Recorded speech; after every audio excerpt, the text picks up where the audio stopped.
Hi guys, welcome to social post. నేను మీ anchor నివిలాన్. So ఈరోజు మనతో స్టూడియోలో రేవంత్ గారు ఉన్నారు. రేవంత్ చెలమల గారు ఆల్రెడీ మీ అందరికి తెలిసే ఉంటుంది. Financial adviser and wealth manager. మనందరం గ్రాడ్యుయేట్స్ అయ్యి తర్వాత బిజినెస్ మైండ్తో ఉండి ఎక్కడ ఇన్వెస్ట్ చేయాలి, డబ్బులు ఎలా సంపాదించుకోవాలి, వెల్త్ ఎలా క్రియేట్ చేసుకోవాలి, ఇలాంటి బోల్డ్ అన్ని కన్ఫ్యూజన్స్ ఉంటాయి. వీటన్నిటి మీద మాట్లాడాలంటే ఖచ్చితంగా రేవంత్ గారు అయితేనే కరెక్ట్. కాబట్టి సో ఇవాళ మనం సార్తో ఉన్నాం. సార్తో మాట్లాడి ప్రతి ఒక్క విషయానికి కంక్లూజన్ ఏంటి, క్లారిటీ ఏంటి అనేది తెలుసుకుందాం. Hi sir. నమస్తే అండి. ఎలా ఉన్నారు sir? All good, thank you. Thanks for coming. Most welcome. Sir, ఇప్పుడు మనం చూసుకున్నట్టయితే మొన్న ట్రంప్ ఒక బాంబు పేల్చేశాడు, ఇండియన్స్ అందరు వెళ్ళిపోండి అని చెప్పేసి. ఎస్. అండ్ చైనా యుఎస్ మధ్య వాణిజ్య సంబంధాలు బాగా కుదిరిపోయినాయి.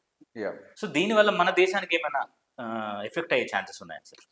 సో ఆయన క్యాంపెయిన్లోనే క్లియర్గా చెప్పాడు, అవసరాన్ని బట్టి వాళ్ళు టారిఫ్స్ అనేవి పెంచుతారు అని చెప్పి ప్రపంచవ్యాప్తంగా. అదేదో ఒక చైనా అనే కాదు.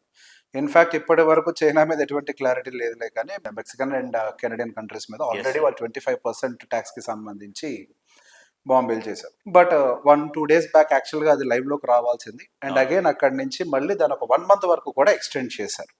సో బేసిక్గా ఎలక్షన్ క్యాంపెయిన్ అప్పుడు రన్ అయినప్పుడు ఏదైతే వేడి ఉంటుందో ఆ వేడి అగైన్ కంటిన్యూ అవుతుంది అని అంటే వీ డోంట్ నో. సో ఏ దేశమైనా కానీ శత్రుత్వం పెంచుకోవాలి అనే ప్రయత్నం చేయదు. మహా అయితే ఎంతమందితో గొడవ పడతారు? 1-2 దేశాలతో గొడవ పడతారేమో. ప్రపంచంలో ఉన్న ప్రతి దేశంతో గొడవ పడటం సాధ్యం కాదు. సో అలానే చైనా మీద కూడా ఒక 10% టారిఫ్ వేస్తాము అని చెప్పగానే వెంటనే చైనీస్ గవర్నమెంట్ కూడా మేము కూడా రిటాలియేట్ చేస్తాము, మేము కూడా 15-25% వరకు కూడా మేము కూడా టారిఫ్స్ వేస్తాము యూఎస్కి సంబంధించిన ప్రొడక్ట్స్ మీద అండ్ సర్వీసెస్ మీద అని చెప్పి చాలా క్లియర్గా చెప్పారు. సో ఇండియా మీద ఏమైనా ఇంపాక్ట్ ఉంటుందా అని అంటే ఇక్కడ ఒక విషయం గుర్తుపెట్టుకోవాలి. ఫస్ట్ అసలు అంటే యూఎస్ ఎక్కువ ఇంపోర్ట్ చేస్తుంది Mexican and Canadian and Chinese countries దగ్గర నుంచి ఎక్కువ ఇంపోర్ట్స్ వాళ్ళకి జరుగుతుంది. Could be a product or service. India అయితే టాప్ 10 లో కూడా ఉండదు, అట్లీస్ట్ ఉండదు. యా. సో బేసిక్గా ఇండియా మీద పెద్ద ఎత్తున కన్ను పడుతుంది, ఇండియా మీద ఏదో ఫోకస్ చేసి ఇండియా మీద మళ్ళీ టారిఫ్స్ వేస్తారు. It doesn't work out. BRICS nations మీద మళ్ళీ ఏదో ఫోకస్ పెట్టి మేము టారిఫ్స్ పెంచుతాము, ఇదంతా కూడా ప్రాక్టికల్గా వర్కౌట్ అయ్యేది కాదు. సో ఏ కంట్రీతో ఫ్రెండ్లీ రిలేషన్ మెయింటైన్ చేయడం అనేది ఎవరికైనా కామన్గా ఉండేది. ఫ్రెండ్ రిలేషన్ ఉన్నంత వరకే అంతా కూడా సక్రమంగా సాగుతుంది. సో ఈ ట్రేడ్ వార్ ఎస్కలేషన్ అనేది అంత సులువుగా జరిగేటువంటి విషయం అయితే కాదు. కాకపోతే అక్కడ వాళ్ళకు ఆల్రెడీ ఇంటర్నల్గా కొన్ని సమస్యలు ఉన్నాయి. రిసెషన్ వైపుగా ఏమైనా వెళ్తారా? ఎస్, జీడిపి డేటాస్ బాగుండొచ్చు కొంతవరకు, బట్ స్టిల్ అక్కడైతే క్లియర్గా ఆ రియల్ ఎస్టేట్ సైడ్ అయితే వీక్నెస్ అయితే విపరీతంగా కనిపిస్తుంది. యూఎస్ కరెంట్గా సస్టైన్ అవ్వడానికి గల మేజర్ రీజన్ సర్వీస్ సెగ్మెంట్. కేవలం సర్వీస్ సెక్టర్ అక్కడ ఎక్కువగా నిలబెడుతోంది. సో గోయింగ్ ఫర్దర్ యూఎస్ మార్కెట్స్లో అయితే కొంతవరకు ప్రాబ్లమ్స్ ఉండొచ్చేమో. ఇప్పుడు కనిపిస్తున్నంత బుల్లిష్నెస్ అయితే ఉండదు. ఒక రకంగా చెప్పాలంటే ఒక హనీమూన్ పీరియడ్. ఎలక్షన్స్కి ముందు, ఎలక్షన్ రిజల్ట్స్ తర్వాత, కొత్త గవర్నమెంట్ ఫార్మేషన్ జరిగినప్పుడు ఒక హనీమూన్ పీరియడ్ ఉంటుంది.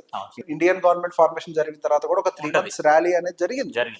So in the same way US లో కూడా జరుగుతోంది. సో దట్ డజంట్ మీన్ ఇండియాకి ఏదో ఇంపాక్ట్ ఉంటుంది అనేది ఏం లేదు. అక్కడ జస్ట్ ఒక పొలిటికల్ స్టెబిలిటీ ఏర్పడేంత వరకు, ఈ న్యూస్ మీద క్లారిటీ వచ్చేంత వరకు ఈ ఫ్లక్చువేషన్స్ ఉంటాయి. కానీ I don't think it will impact India in point of tariffs. India జోలికి అయితే రాకపోవచ్చు అని అనుకుంటున్నాను. సార్, మీకు తెలుసు ఆల్రెడీ, అంటే ఎవరైతే ఇక్కడ గ్రాడ్యుయేట్స్ అయి ఉంటారో మాస్టర్స్ కోసమో లేకపోతే వర్క్ పర్మిట్ తీసుకొని అక్కడ వర్క్ చేసుకోవడానికి మైగ్రేట్ అయ్యి వెళ్ళిపోతూ ఉంటారు. నాట్ ఓన్లీ యూఎస్, అబ్రాడ్ ఇక్కడికైనా వెళ్ళొచ్చు. సో వాళ్ళు ఏంటంటే అక్కడ కొన్ని మనీ మేక్ చేసుకొని అక్కడ నుండి మళ్ళీ ఇండియాకి రిటర్న్ వచ్చి ఇక్కడ కంప్లీట్గా సెటిల్ అవ్వాలి, లైఫ్ని లీడ్ చేయాలి ప్రొఫెషనల్గా అనుకుంటారు. అసలు అంటే ఎలాంటి ప్లానింగ్తో వాళ్ళు అలా వెళ్ళొస్తే వాళ్ళు ఇక్కడికి వచ్చి మళ్ళీ హ్యాపీగా సస్టైన్ అవ్వగలుగుతారు? సో ఇక్కడ ఫైనాన్షియల్ ప్లాన్ అనేది జియోగ్రఫికల్ కండిషన్ని బట్టి మారిపోతూ ఉంటాయి. సో బేసిక్గా యూఎస్ అవ్వచ్చు, Singapore or UK or Australia, ఇవన్నీ కూడా ఎక్కువ కూడా మైగ్రేటింగ్ బేస్డ్ కంట్రీస్. సహజంగా అక్కడ ఉండేటువంటి రియల్ ఎస్టేట్ ల్యాండ్స్కేప్ వేరు ఉంటుంది, ఇండియాలో ఉండేటువంటి రియల్ ఎస్టేట్ ల్యాండ్స్కేప్ అనేది కొంచెం డిఫరెంట్గా ఉంటుంది. సో ఇన్వెస్ట్మెంట్స్ పాయింట్ ఆఫ్ వ్యూలో మనం ఎక్కడికి వెళ్ళినా కానీ ఒకటే పిండి గుద్దినట్టుగా ఒకటే స్టైల్లో చేసే ప్రయత్నం చేస్తాం. It will not work out. So ప్రతి ఒక్కరికి ఉండేది, వెళ్ళినప్పుడు at some point I have to come back to India, కొంత డబ్బులు సంపాదించుకోవాలి. ఆ సెటిల్మెంట్ అనే వర్డ్కి ఏదైతే నిర్వచనం ఉంటుందో ఆ అమౌంట్ నేను సంపాదించుకొని ఇండియా తిరిగి వచ్చేయాలి అనేది అందరికీ కామన్గా ఉండే ఒక ఆశ. ఇక్కడి నుంచి బయలుదేరేటప్పుడు అయితే, తర్వాత వస్తారలా తర్వాత విషయం. బట్ స్టిల్ వాళ్ళకి నిజంగా ఇండియాకి తిరిగి రావాలి అనే ఒక ఇది కనుక ఇంటెన్షన్ గట్టిగా ఉంటే, ఉన్నా లేకపోయినా, it could be any case, planning అనేది అన్నిటికీ మొదటి స్టెప్. సో ఇండియాకి రావాలి అంటే అట్లీస్ట్ ఒక 15 years ముందు నుంచే వాళ్ళ ప్లాన్ ఆఫ్ యాక్షన్ అనేది ప్రిపేర్ చేసుకొని ఉండాలి. ఓకే. ఇండియా వచ్చిన తర్వాత మళ్ళీ నేను ఉద్యోగం చేస్తా, ఉద్యోగం మీదనే మళ్ళీ పేచెక్ టు పేచెక్ నా లైఫ్ ని తీసుకెళ్తానంటే దట్ ఈస్ నాట్ పాసిబుల్. అందుకోసం కాదు కదా ఈ దేశాన్ని వదిలిపెట్టి అంత దూరం వెళ్ళి కష్టపడి రూపాయి సంపాదించి ఆ రీజన్ కోసమైతే అంత దూరం పోయి మనం ఉండాల్సిన అవసరం లేదు. సో డెఫినెట్ గా మీరు ఇక్కడికి రిటర్న్ వచ్చే టైంకి ఆ ఫైనాన్షియల్ ఫ్రీడమ్, నేను పని చేయొద్దని చెప్పట్లేదు, రిటైర్మెంట్ అనే వర్డ్ని వాడట్లేదు, ఫైనాన్షియల్ ఫ్రీడమ్కి ఎంత అమౌంట్ అవసరం అవుతుందో దాన్ని ప్లాన్ చేసుకొని దాన్ని సంపాదించిన తర్వాత you have to come back to India. So investments పెట్టేటప్పుడు మన ఎన్ఆర్ఐలు అందరూ ఇట్ కుడ్ బి వాళ్ళు ఏ కంట్రీలో ఉండనియండి, ఇండియాలో డైరెక్ట్గా ఏం చేస్తారు, అక్కడ డబ్బులు సంపాదించగానే ఇక్కడ భూములు కొనేయటము, అపార్ట్మెంట్లు కొనేయటము. What is the point? అసలు మీరు అక్కడికి వెళ్ళింది ఇక్కడ భూములు ఎందుకు కొంటున్నారు, అసలు వస్తారో రారో తెలియదు. 15 సంవత్సరాల తర్వాత స్టోరీ అంటే మనకు తెలియదు. పెళ్ళి అవుతుంది, పిల్లలు పుడతారు, వాళ్ళు అక్కడ ఎడ్యుకేషన్ సిస్టమ్కో క్లైమేట్ కండిషన్స్కో అండ్ ఎవ్రీథింగ్ అక్కడ మీకు ఇంకా బెటర్గా అనిపించచ్చేమో. అండ్ తీసుకొచ్చి ఇండియాలో ఇన్వెస్ట్మెంట్ పెడుతున్నారు అని అంటే again if you want to take that money back to that origin country, అది చాలా డిఫికల్ట్ సినారియోస్ క్రియేట్ చేస్తుంది. సో బేసిక్గా మనకి ఇండియాలో real estate majority black money మీద రన్ అవుతుంది. రిజిస్ట్రేషన్ వాల్యూ ఒకటి ఉంటుంది, మనం ఇచ్చే అమౌంట్ ఒకటి ఉంటుంది. ఏ చిన్న పిల్లల్ని నిద్రలేపి అడిగినా కానీ చెప్తారు, ఇట్ ఈస్ మోస్ట్ ఎవిడెంట్. అదే అగ్రికల్చరల్ ల్యాండ్స్ అయితే ఇంకా వర్స్ట్, గట్టిగా 10% మనకి రిజిస్ట్రేషన్ వాల్యూ ఉంటే 90% బ్లాక్ మనీ ఉంటుంది. When you want to take money back, ఎలా తీసుకొని వెళ్తారు బ్లాక్ మనీని, ఎలా కన్వర్ట్ చేస్తారు వైట్ కిందకి? సో బేసిక్ ఈ ఒక్క విషయాన్ని ఆలోచించకుండా భూమి కొనేస్తే పాడు ఉంటుంది, భూమి అయితే పెరుగుతూ ఉంటుంది, అది పెరుగుద్ది నిజం, అది నీకు ఉపయోగపడాలి. And more ever if you want to take money from one country to other country, అక్కడ చాలా రూల్స్ ఉంటాయి. మీరు సోర్స్ ఆఫ్ ఇన్కమ్ ఎక్కడి నుంచి చూపిస్తారు? అండ్ ఖచ్చితంగా ఆర్బీఐ దగ్గర if it is a big sum of amount, ఒక చిన్న అమౌంట్ అంటే పెద్ద సమస్య కాదు. And there are certain rules, $2.5 lakh వరకు కూడా ఈజీగా తీసుకెళ్లొచ్చు. If it is like Indian origin money, అంటే ఇక్కడ నుంచి వచ్చిన మనీ అయితే బియాండ్ తీసుకెళ్ళాలి అని అంటే again there are so many rules. So basic గా డబ్బులు రాగానే సంపాదించడం మొదలు పెట్టిన వెంటనే దాన్ని తీసుకొని వెళ్ళి ఇక ఇన్వెస్ట్మెంట్ మొదలు పెట్టాలి అని చెప్పి కంటికి ఏది కనబడితే అది, ఎక్కడ పడితే అక్కడ ల్యాండ్స్ కొనటాలు, it will not work out. So you should have a plan. So మనం చేసే ప్రతి పనికి ఒక ఆబ్జెక్టివ్ ఉంటుంది, ఒక ఎయిమ్ ఉంటుంది. First fix your aim. So మనం జీవితంలో ఎదగడానికి ఎట్లయితే ఒక గోల్ని పెట్టుకొని మన ప్రయాణాన్ని మొదలు పెడతామో, ఇన్వెస్ట్మెంట్స్ కూడా ఒక ఎయిమ్ అనేది ఉండాలి. ఏ పర్పస్ తోటి మనం ఈ పనులు చేస్తున్నాం, సెటిల్మెంట్, పిల్లల ఎడ్యుకేషన్ అవ్వచ్చు, it could be anything. So వాటికి ఏ ప్రోడక్ట్స్ మీకు సూట్ అవుతాయి. సో సెటిల్మెంట్ పాయింట్ ఆఫ్ వ్యూలో మేబీ ఒక ఇల్లు కొనుక్కోవటం, ఎక్కడ అక్కడ, ఇక్కడ కొంటే ఏమొస్తుంది మీకు, అక్కడ కొనుక్కోవాలి. ఇక్కడ అపార్ట్మెంట్స్ లో కొంటూ ఉంటారు, లైక్ మై హోమ్ ప్రాజెక్ట్స్ ఇట్లాంటివన్నీ లాంచ్ అయినప్పుడు ఎన్ఆర్ఎస్ ఇట్లాంటి వాళ్ళు చాలా డబ్బులు పంపించేస్తారు. ఎన్ఆర్ఎల్ దృష్టిలో పెట్టుకొని చాలా ప్రాజెక్ట్స్ లాంచ్ అవుతాయి, ఇక్కడ చాలా ప్రాజెక్ట్స్ లాంచ్ అవుతూ ఉంటాయి. So what is the point? మీరు ఇక్కడ పెట్టుబడి పెట్టడం వల్ల, సో బేసిక్ ఇక్కడ ఇందాక చెప్పినట్టు జియోగ్రఫికల్ కండిషన్ ని బట్టి రియల్ ఎస్టేట్ మారిపోతుంది. ఇండియాలో మీరు ₹1 పెట్టుబడి పెట్టి ఒక అపార్ట్మెంట్ కొంటే దాని మీద వచ్చే మీ రెంటల్ ఇల్లు హాల్టీ 3% మాత్రమే ఉంటుంది. అదే మీకు మైగ్రెంట్ బేస్ కంట్రీస్ అనగా యూఎస్ అవ్వచ్చు, యూకే అవ్వచ్చు, కెనడా, ఆస్ట్రేలియా, సింగపూర్ ఇట్లాంటి కొన్ని కంట్రీస్ లో మీరు పెట్టేటువంటి ఇన్వెస్ట్మెంట్ మీద మీకు మినిమం 5 to 6% రెంటల్ ఇల్డ్ వస్తుంది. ఇక్కడ ఎంత వస్తుంది అంటే 3%, అక్కడ వచ్చేది ఎంత అంటే 5 to 6%. It go up to 7 also, it may go up to. And ఇక్కడ ఇంట్రెస్ట్ రేట్ ఎంత వస్తుంది, మళ్ళీ మీరు ఏదైనా లోన్ పెట్టుకోవాలి అని అంటే 9.5%, అండ్ కొన్ని అయితే 10 కూడా ఉంటాయి. అక్కడ ఎంత ఉంది, గట్టిగా 7% ఉంటుంది.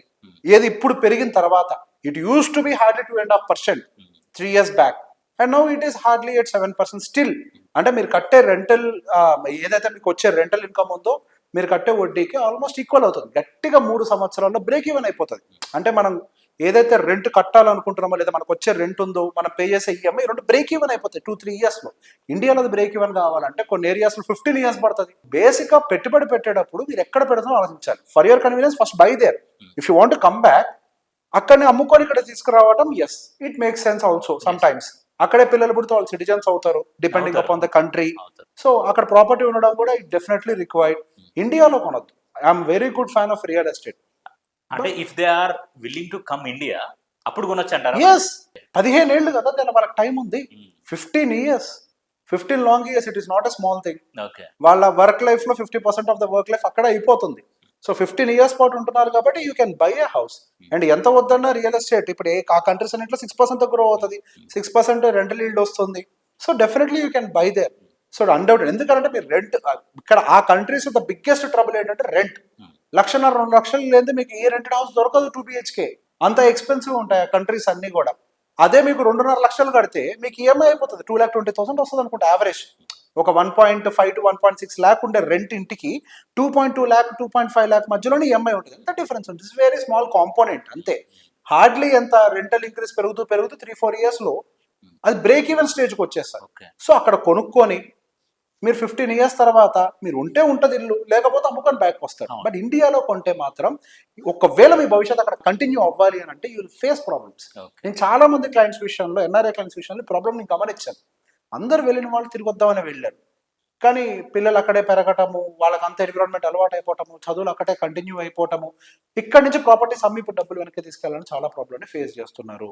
And let me tell again, retirement కూడా ఫైనాన్షియల్ ఫ్రీడమ్ కూడా మన కార్పస్ ప్రిపేర్ అయింది. మీరు ఇండియన్ ఫైనాన్షియల్ ఫ్రీడమ్ కి కనుక కార్పస్ నెక్స్ట్ 15 years తర్వాత కనుక ప్లాన్ చేసుకుంటే ట్రస్ట్ మీ, మీరు యూఎస్ లో కూడా బతికేయగలుగుతారు.